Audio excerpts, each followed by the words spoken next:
I think the first thing I need to say is that I really did like the Philippines. I enjoyed visiting and spending my time there, and I thought I would want to go again until I could finally retire. I have not yet made my mind up if I want to retire to the Philippines or if I will retire somewhere else. I'll get to that later. But I wanted to share some feelings that I have about the Philippines that I think many people overlook. Maybe that way you can help some people make more informed decisions on whether they want to visit or retire there. My first time to the Philippines, I was excited to finally see what all the fuss was about. Seems to be a common occurrence. People watching videos on YouTube of other people's lives, living fantastic lives in the PI, and getting sucked into the idea that, hang on, I can do that as well. So, based on how great the Philippines looked as shown by YouTubers, I decided to go and visit. The first time was after too many YouTubers helped me through being stuck at home, and I felt like as soon as I could go without having to do any of that quarantine stuff, I would. My first impressions of the Philippines were distinctly positive. Arriving in Manila is like arriving nowhere else. I don't really spend time anywhere apart from Europe and Australia, and had never been to Asia or the Americas or Africa, so I didn't really know what to expect. I knew it was going to be wild, potentially crazy, and that it was very different to back home. In the Philippines, at least, that's what some of the guys on YouTube said. They didn't have all this bloody health and safety nonsense that we do back in the West. And in the West, I feel like things have been taken away and taken out of proportion. And in the Philippines, it's not like that. You can still make your own decisions, even if that could lead to something negative happening to yourself. I've always believed in personal freedom, and that's one of the things that I thought I would be attracted to. I stayed in a hotel in Malate in Manila. It was about 500 meters from the LRT/MRT station. And in hindsight, I regret not booking something a bit closer to the train. Every time I went somewhere, it was a long walk to the station. By the time you've made it there, you're already wet through. I never got used to how hot and humid it was. Completely different to where I came from, where it's usually raining and miserable and gray. If I was to do Manila again, I'd make sure I stayed right on the doorstep of a train station, and it would be a lot more convenient. And that's what I'd recommend anybody else doing if they're thinking about going to the Philippines and haven't been before. The hotel itself was good, a decent pool, and the breakfast wasn't bad, although I found myself missing it on many days because I wasn't waking up before 10 o'clock, thanks to the legendary Manila nightlife.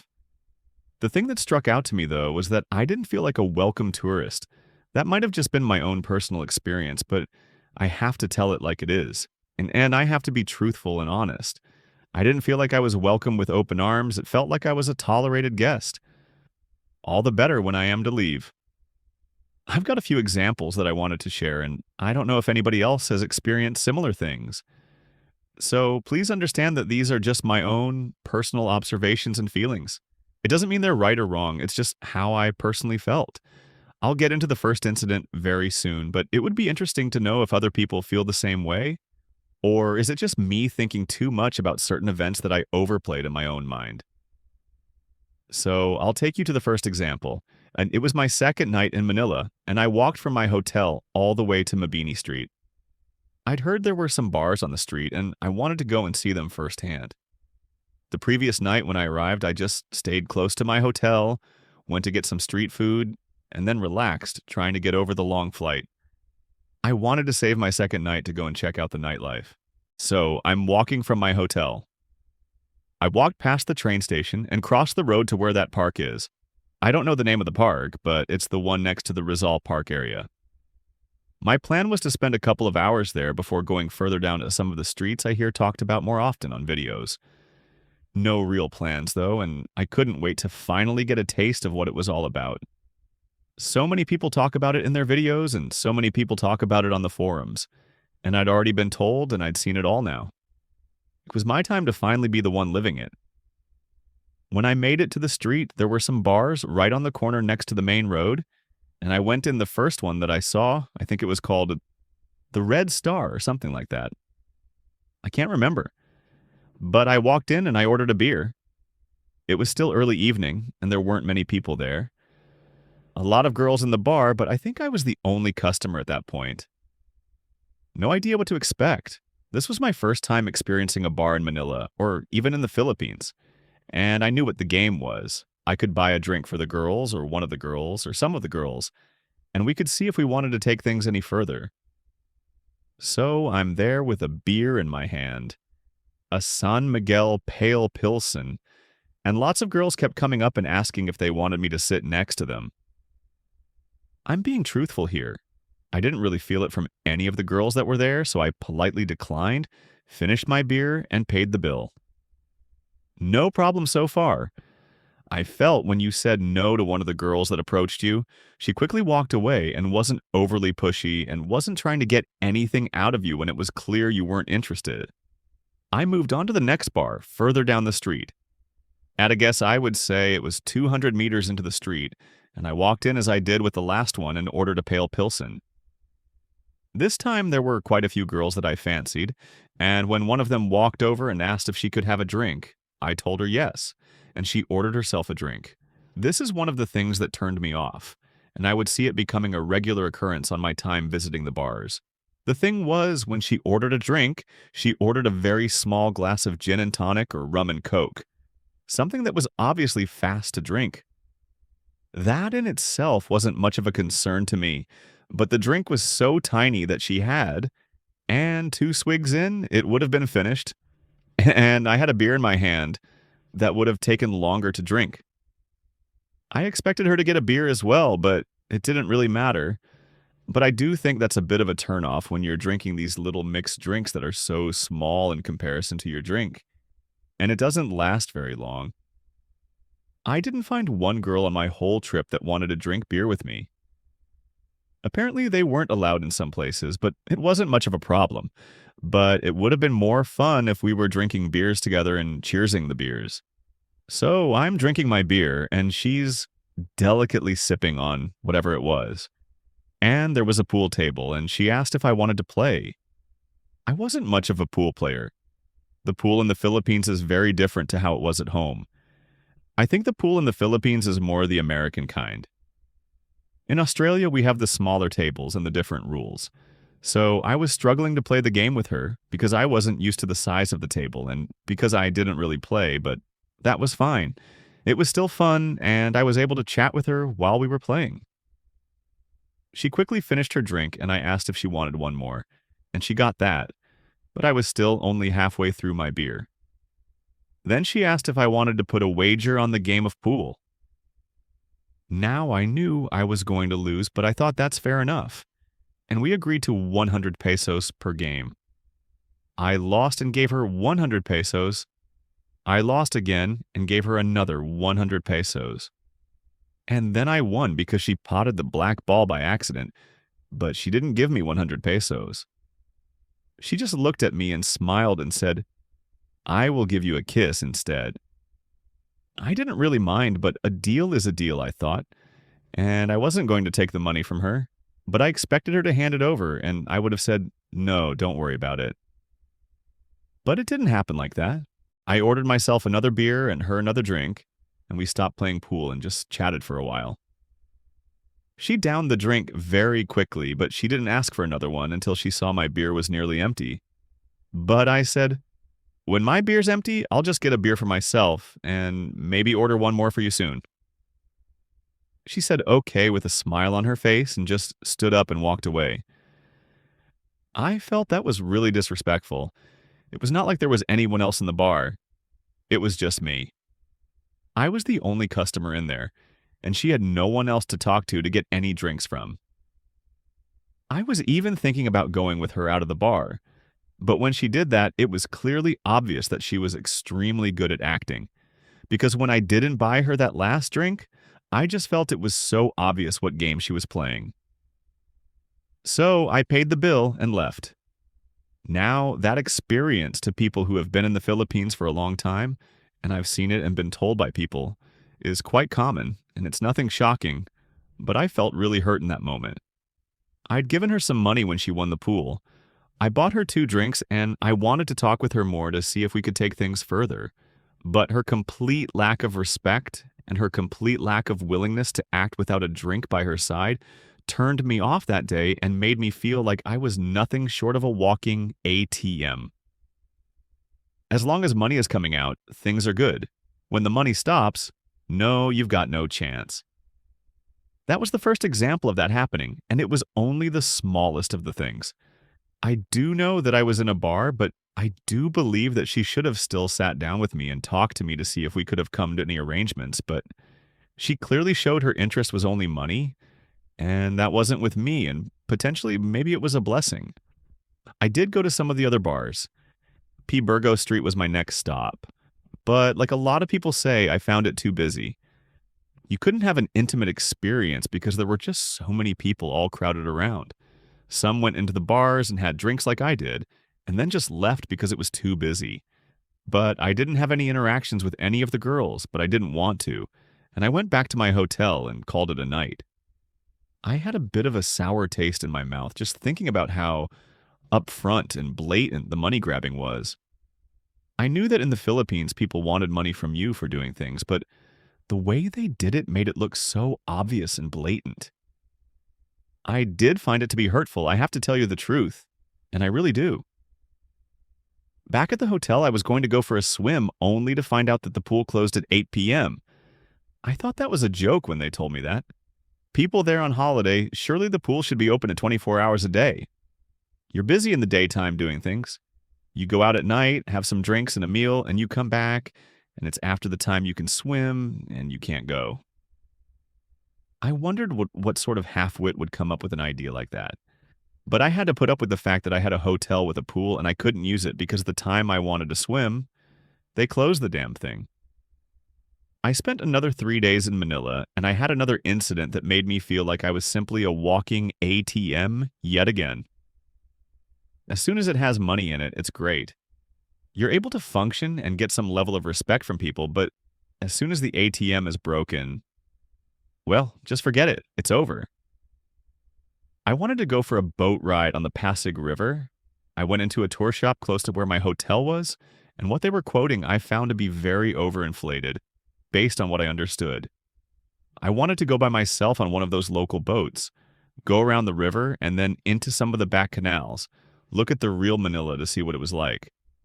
But the prices that the tour companies quoted, some of them in excess of 5,000 pesos, seemed to be crazy.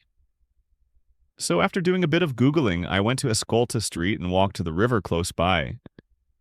It's the same location as you get on the boat to go to Binondo, and they had a little stall there selling boat trips. I told them what I wanted, and they said, that's not a problem at all. It would be 3,000 pesos. I can't even remember if it was for 1 hour or 2 hours, most likely one, and that sounded fair to me, and I paid the money and waited on the dock for the boat to arrive.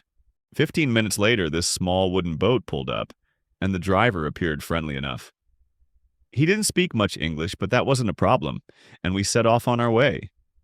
I was extremely disappointed to learn that they forced me to wear a life vest. No, I'm thinking I'd left Australia to get away from this health and safety crap. Don't tell me the Philippines is falling for it as well. I'm the type of person that would rather fall in the river and drown than be told to wear a life vest. Maybe that's an extreme and not actually true, but I tried to explain that the boat driver wasn't wearing a life vest. So why do I put up with it and ended up wearing it? I wasn't going to let it ruin the trip I'd already paid for. Would I have paid them the money if I'd have known I would have to have worn a life vest? I probably wouldn't if I'm being honest. But there you go. So we set off downriver. The scenery around Manila was spectacular. I wondered what it would be like to live in some of the condominiums dotted along the river. But seeing the old sights and hearing the sounds was remarkable, although it was quite difficult to listen to Manila with the noise of the engine. About 5 minutes into the trip, we turned right off the river down into some canals. You could tell they had gate systems in place. It looked like a sophisticated affair. Then we go down 10 more minutes, and I was having a good time. Really enjoying myself, thinking this was definitely worth the money. I'm really happy I came. That was until the boat driver turned the engine off and 3 people on small bancas canoes.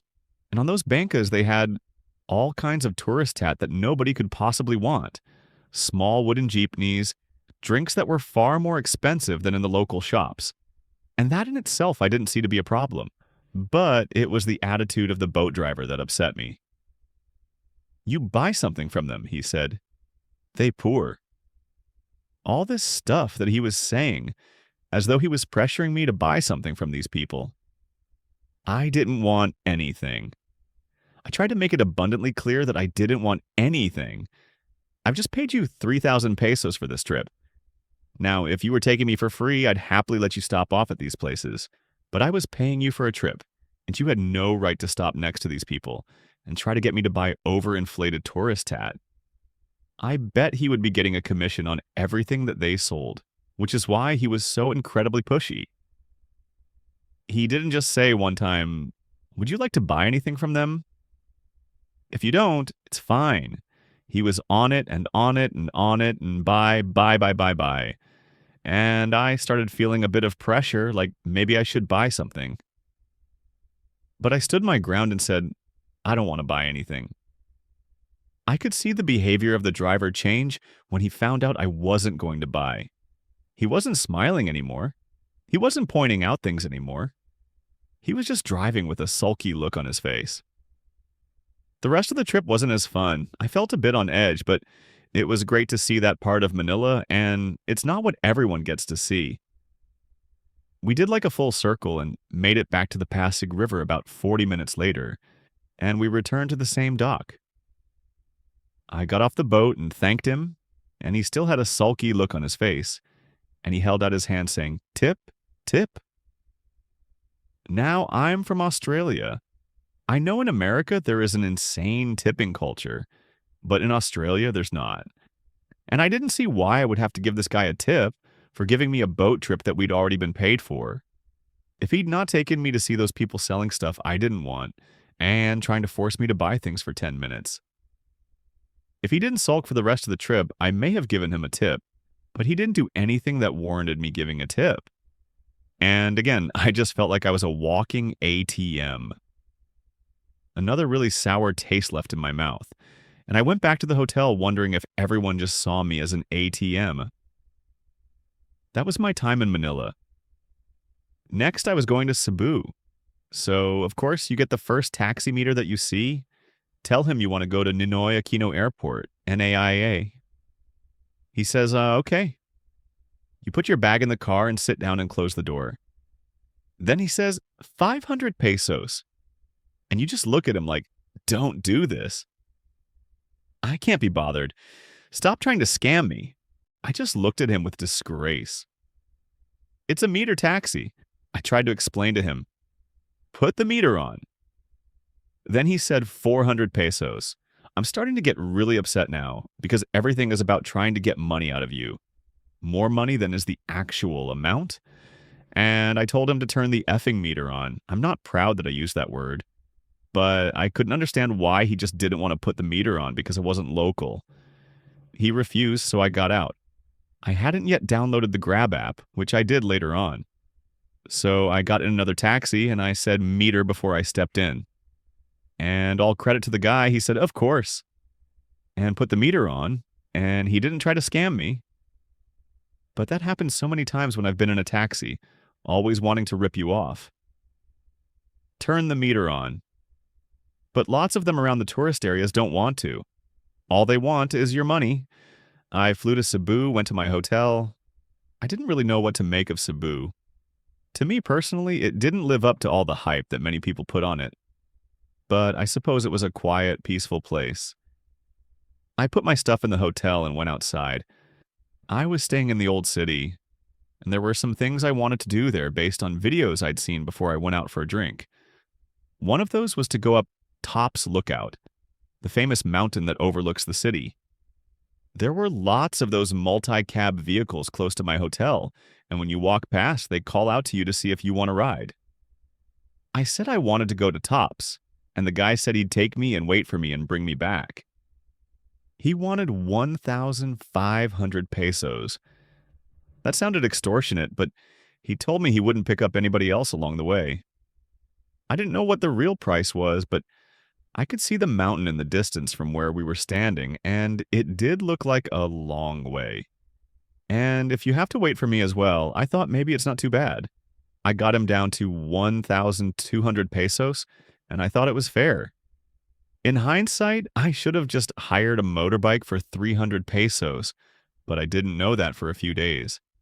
So we set off on the way, and I can see the mountain in the distance, and we're getting closer to it. Then the guy pulls over, and somebody looks in the cab at the front to talk to him.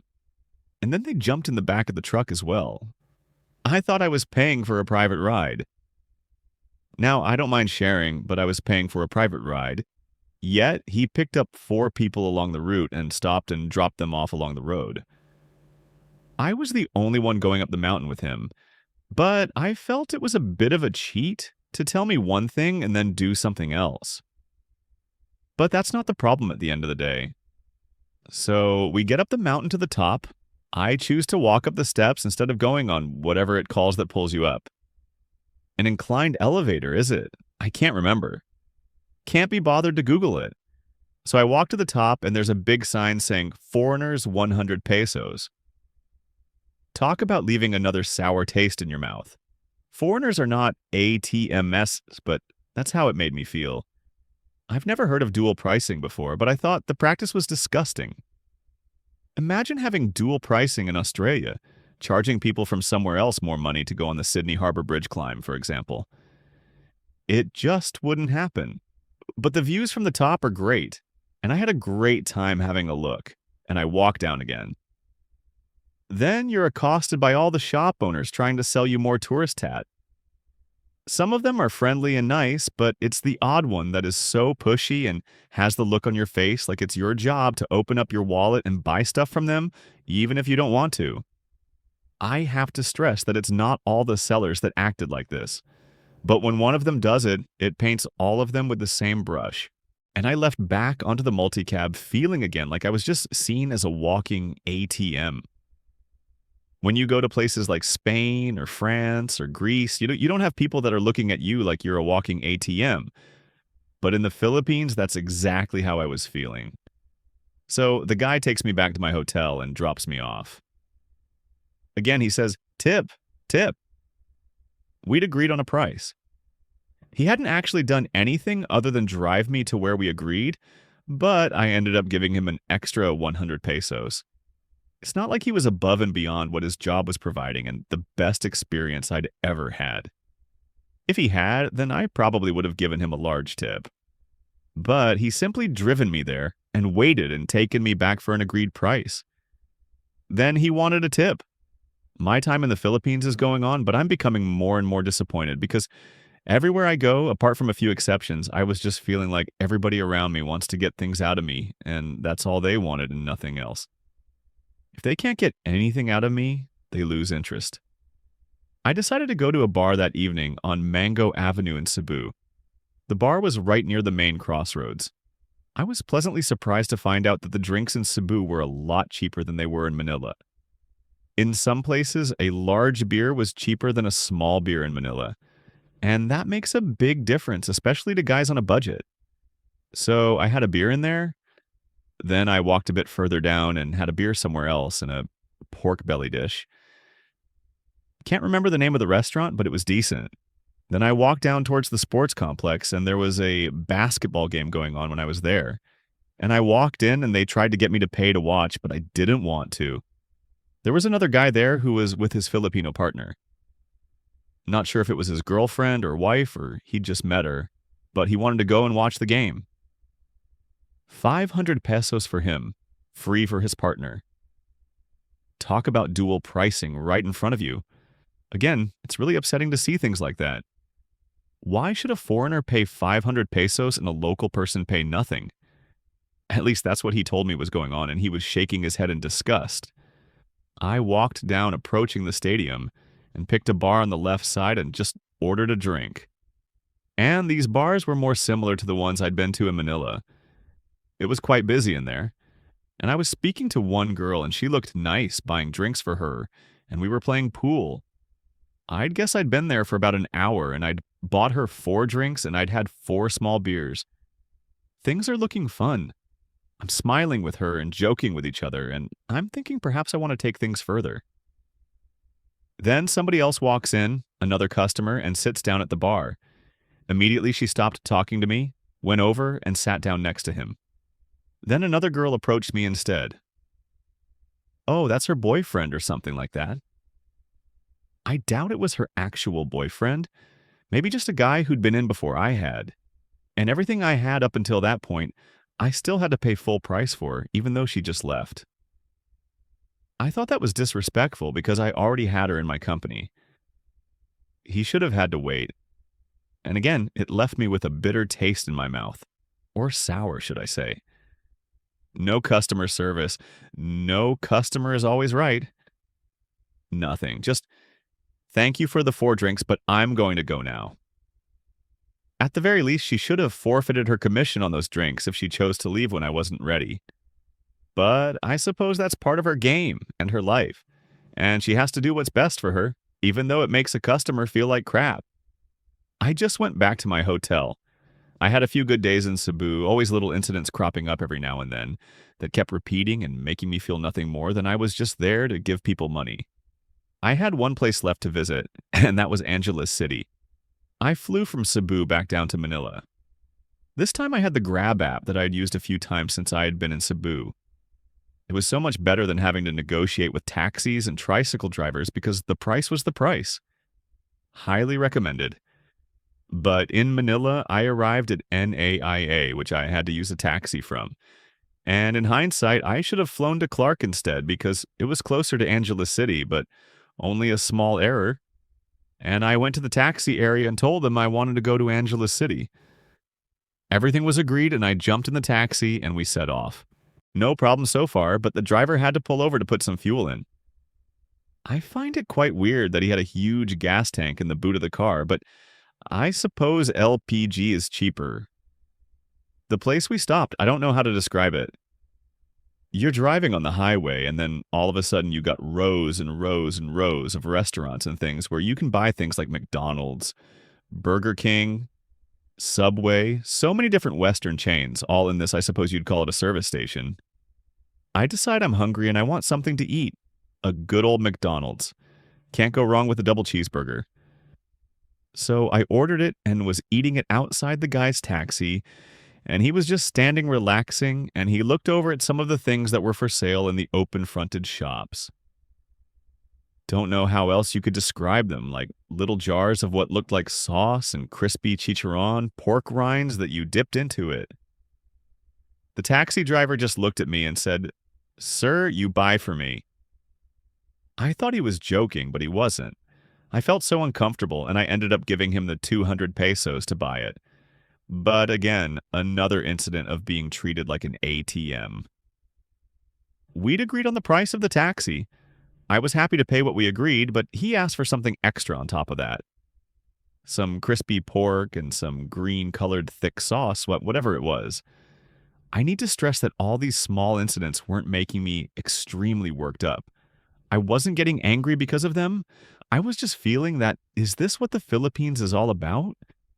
When you're living here and everybody's out to get something from you, that makes you feel like that's what you're there for. I wonder if there's a portion of the population that looks at foreigners and thinks that the only reason they're there is to bring money into the country. I don't believe that's how people should be looked at. I think it's disrespectful, but again, that sour or bitter taste in your mouth. But we headed to Angeles City. He didn't ask for a tip when he dropped me off at the hotel, but I got there, checked in, and dropped off my things in the room and went out. I'm going to have to be a contrarian to most of the guys that send their stories in because I didn't really like Angeles City.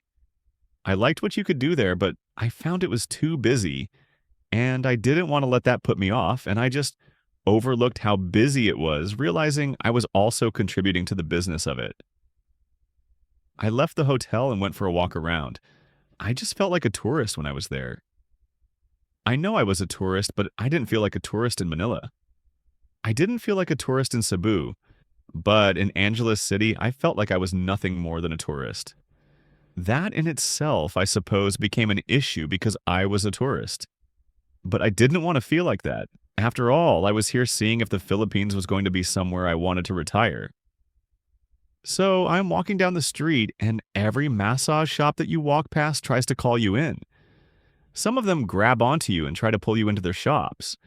And it makes me think, when they're calling at you and trying to get you into their shops, do they see you as a person, or do they see you as a body carrying a wallet with money inside that they want?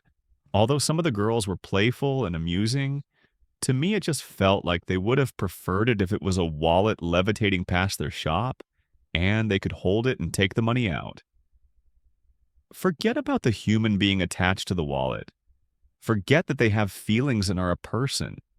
All they want is the money in Angeles City, and I felt like I was a walking ATM anywhere I went. You even walk past some restaurants and guys that didn't look anything like a local. I don't know how they were legally working on the streets, but that really disappointed me, seeing people like that touting.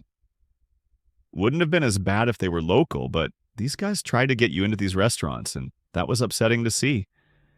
And again, you were treated like an ATM. I was quite shocked with the prices in Angeles City after just being in Cebu. I thought it was going to be similar, but Angeles City was actually a lot more expensive, and I didn't think it was justified how much extra things cost. You could go in some bars and the drinks were cheap, at least cheaper than Manila, but it wasn't as affordable as I thought it was going to be. Cebu was cheaper, and that's a valid point for anyone interested in going to the Philippines. Again, another thing I liked about Cebu was most of the tourists that were there were similar to me. In Angeles City, there were people from tourist destinations there, and that's something I'd never seen before when visiting countries in Europe. It was interesting, and I didn't have a problem with it, but it didn't really do anything for me. A few days are going by, and I'm having a reasonable time until one more incident happened. This is the last incident, but it was the biggest of them all, and again, it left me feeling awful. I decided to rent a motorbike. I had a license from Australia. I do ride bikes there. And as I said before, I wish I had known in Cebu because I would have done it there. But I took it for 3 days. Just a small scooter, nothing big. But it was fun. The first day was great, going around to lots of different places, seeing things that I wouldn't have otherwise been able to see. It was only 350 pesos a day to rent the bike, and I had to put fuel in as well, but that was a negligible amount. On the second day is when it happened. I was driving about 20 minutes from downtown Angeles City. I was only going slowly and being careful because I knew how dangerous the roads in the Philippines were. And I was run into by a guy in a pickup truck. He hit the back of the bike when he was coming out of a side road. He obviously didn't look where he was going, and he was only inches away from hitting my leg. The bike had been spun around and fell to the ground. But thankfully I was unscathed apart from a few bruises. I was a bit shaken up, but it was clearly and undeniably his fault. But what happened? He jumps out of the truck shouting at me, saying it was my fault, trying to pin the blame on me, asking me to pay for the damage to his stupid truck. Now, I'm quite a placid guy. I wasn't going to get into an argument with him, but I just looked at him with scorn. In his mind, I'm thinking, oh, I've just crashed into Foreigner, so let's get his money. We crashed into Mr. ATM. I was very fortunate that there were a few people on the scene who could corroborate what actually happened, and they were honest enough to say it was his fault. He had just driven straight out of the side road into the bike and knocked me off. Undeniably, it was his fault. And I'm very grateful to those honest Filipino people for telling the police exactly how it was, because without them, they would have definitely believed him, and not me. The bike was damaged, but we all went to the police station, including the owner of the bike, and everything there was so much evidence that it was his fault. He had to pay, but he kept shouting and screaming at me, saying it was my fault, and it looked like he wanted to attack me. I wonder if he would have acted in that way if he crashed into a local person. I would have highly doubted that. He saw me and thought it was an excuse to get some money. I was even leaning towards believing that he did it on purpose.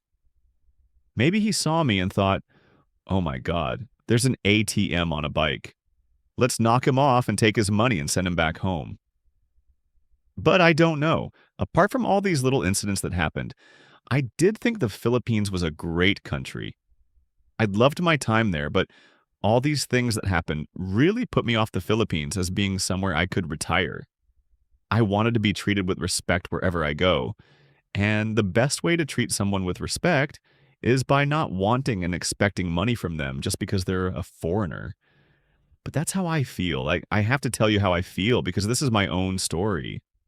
So many times I was just having a good time, and then I was reminded that deep down, I'm not actually welcome there. I'm only welcome because I'm bringing money here. Without that, I'm good for nothing. That's not how I want to feel, and that's not how I want to be treated. And although I had a good time in the Philippines for the most part, these little things led me to believe the type of country the Philippines actually is. And while some people will be able to put up with this and accept it, I think I will be taking my hard earned retirement money somewhere else. That's it for me, thank you. Don't forget to like, subscribe, and hit the bell icon for more amazing content.